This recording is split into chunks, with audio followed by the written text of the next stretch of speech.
quer saber dos tabus da nossa vida. Tudo em Gabi, quase proibida. Olá! Hoje nós vamos ter uma conversa quase proibida das mais picantes. Meus convidados são professores de pompoarismo, uma técnica milenar para aumentar e prolongar o prazer sexual. Celine Imaguirre e Carlos Kadosh são os maiores especialistas brasileiros no assunto. Oferecem cursos, já publicaram livros, estão aqui, ó, Pompoarismo, o Caminho do Prazer, escrito pelos dois, e mais Potência Sexual Masculina, escrito pelo Carlos Kadosh. E fazem de tudo para que o sexo seja saudável, proveitoso e inesquecível na vida das pessoas. Para ser feliz no pompoarismo é preciso treinar, nada além disso. A técnica não exige remédios, mas, segundo os entendidos, provoca, sim, efeitos colaterais, prazer e alegria. Os efeitos colaterais são esses, prazer e alegria.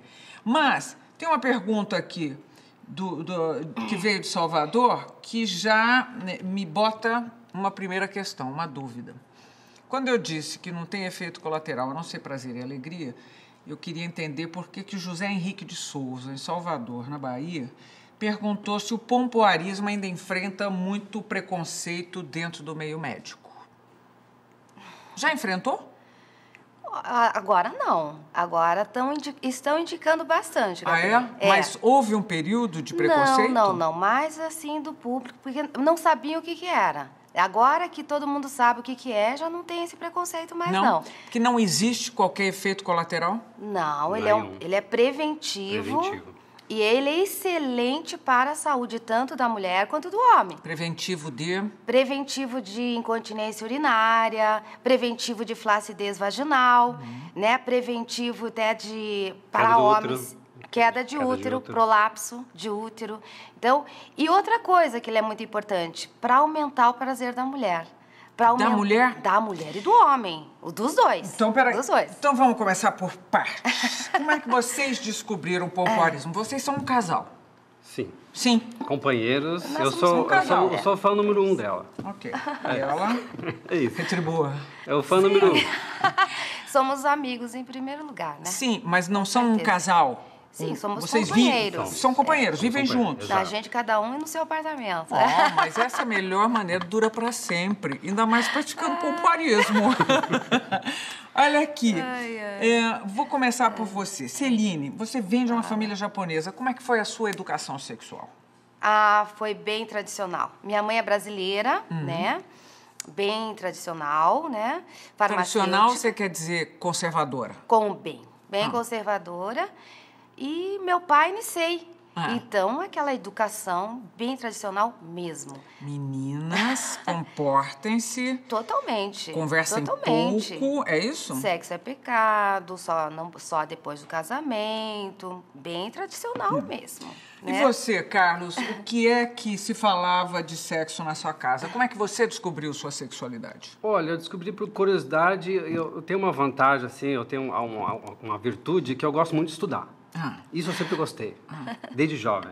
E logo cedo eu percebi que eu tinha que procurar algo nessa área, eu tinha que me instruir, porque as namoradas cobravam, tal. Então eu acho que eu busquei isso muito cedo, por curiosidade. Muito cedo, que idade? Eu acho que eu comecei a pensar, a estudar a respeito lá com 16, 17 anos, já me interessei por algo além daquilo que é corriqueiro entre os jovens, entre os adolescentes. A sua família é conservadora também? Conservadora quando também. Você fala de sexo? Conservadora, porém não é assim nada muito... Não foi muito enérgica, não foi muito... Porque com homens as pessoas não foi são muito, certo? Ana? Foi tranquilo, não tenho... É verdade. Foi ótimo. Bom, a vida sexual de vocês antes da descoberta do pompoarismo, que tal? Olha, eu pratico o pompoarismo desde que eu tinha 18, 19 anos, antes de ter sexo. Então, E por quê? Porque eu gostava, eu achava que aquilo me dava prazer. Como é que você conheceu o pompoarismo? Olha, sozinha mesmo. Não, mas você leu em algum lugar? Não tinha essa palavra, pompoarismo, tinha lá 18, 19 anos. Aí eu comecei a fazer a prática, comecei a treinar a musculatura vaginal muito jovem, Naquele tempo a gente transava, geralmente era depois dos 20 anos, né? E aí eu comecei a ver que dava certo mesmo. Mas eu não falava nem pra minha melhor amiga, Gabi. Você tinha vergonha? Não, não era aceitável. Medo? Eu achei que elas não iam aceitar nunca. E agora... Mas não iriam aceitar por quê? O que você acha? É uma coisa muito assim, se imagine treinar para fazer amor. O que é pompoarismo?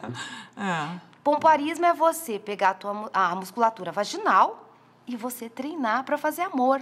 Você treinar para performance sexual, para ficar firme, para ficar... E mesmo sem ter um namorado, nada. Então, se imagina. Não é engraçado? Ia assustar, não sei se ia assustar, mas ia causar uma estranheza. Você chega ao pompoarismo quando? Eu cheguei como que eu cheguei? Porque a mulher cobra o quê? Um maior tempo de relação. Então, a maioria dos homens sofre com ejaculação precoce. E o pompoarismo é... Você não fala a maioria que vão bater em você na rua. Infelizmente... Mas que número é muita gente. Isso incomoda muita gente. São milhões e milhões de pessoas que sofrem e se sentem incomodadas com isso. E, infelizmente, se não buscar um auxílio, tende à impotência. A ejaculação precoce tende à impotência. Isso qualquer médico vai falar isso. A questão é que o pompoarismo permite você ter um tempo de ereção pelo tempo que você desejar. Que você passa a ter um controle voluntário. Que até então, a ejaculação precoce, ela é involuntária, o homem não tem controle. Porque ele não consegue trabalhar essa musculatura. Ele não trabalha, aliás. Só é trabalhada no ato sexual. Então, essa musculatura não está condicionada. Mas não era um problema seu? Olha, quando jovem, foi. Você sofreu de ejaculação precoce. Então, por ser cobrado, por ter tido cobrança, é óbvio que eu busquei conhecimento. É por aí onde que eu entrei. Eu vou confessar minha ignorância.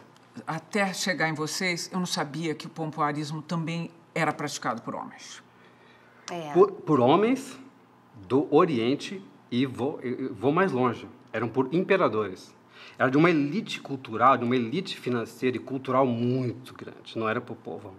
Esse era um conhecimento muito específico para os imperadores. Porque eles pensavam o seguinte, que através de muitos estudos, através de muita observação, eles perceberam o seguinte, que quanto mais o homem conseguir prolongar o ato sexual, mais saúde ele ganha. Um prolongamento da ereção. Prolongamento da ereção para o homem faz bem? Faz bem, ótimo. Faz muito bem para a saúde do homem. Para longevidade. Para longevidade sexual e para longevidade mesmo, vida. Mas era um conhecimento que estava restrito aos imperadores. Que eu busco esse conhecimento principalmente na China. Busco através de alguns sinólogos tal, que estudaram... Quantos minutos dura uma relação de vocês? Depende.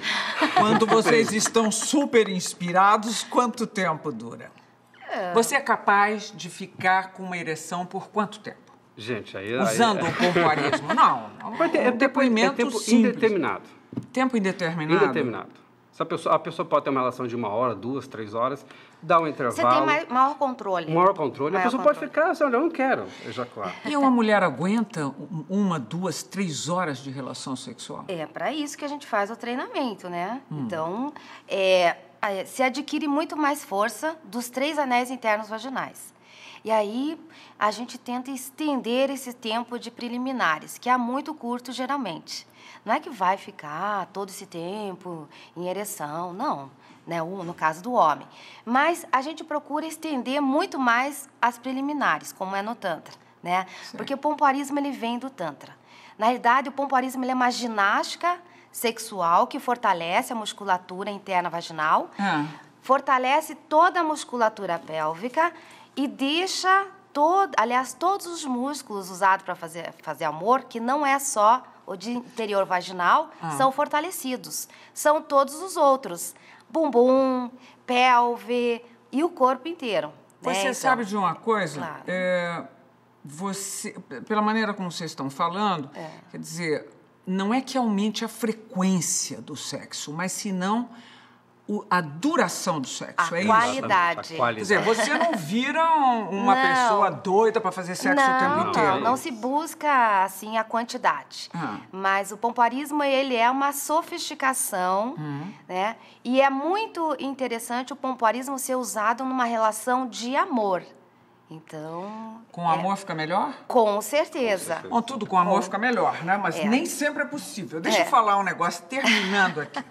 Tudo com amor. Eu tenho que dizer para vocês que, a princípio, eu, me informando a respeito do pompoarismo, comecei a achar que dá um trabalho desgraçado fazer sexo quando você faz pompoarismo. Não. Porque você tem... Facilita, não, ajuda. não, mas no sexo você não tem que estar, olha, fica tranquila, vai em frente, você tem que estar disponível, relaxada. E aí eu fiquei pensando, meu Deus, como é que se faz para fazer sexo pensando no primeiro anel, segundo anel, terceiro anel? É que se incorpora um hábito. Por exemplo, um tenista, para ficar bom no tênis, ou squashista, tem que treinar. Ele tem que treinar. Na verdade, é um treino antecipado para uma hora muito especial. E depois, na hora, você não pensa no que você está fazendo? Mas, Gabi, só quando você fortalece a musculatura interna, você tem prazeres que você não... Nossa, você não imagina. Inimagináveis. Começa, por exemplo, primeiro anel. Peraí, não. Deixa eu fazer um intervalo, que isso aqui tem coisas pra gente falar aqui loucamente. Estamos terminando os primeiros movimentos da nossa conversa quase proibida sobre pompoarismo. Depois de um rápido intervalo, nós voltamos com novos detalhes. Até já. Tudo em Gabi.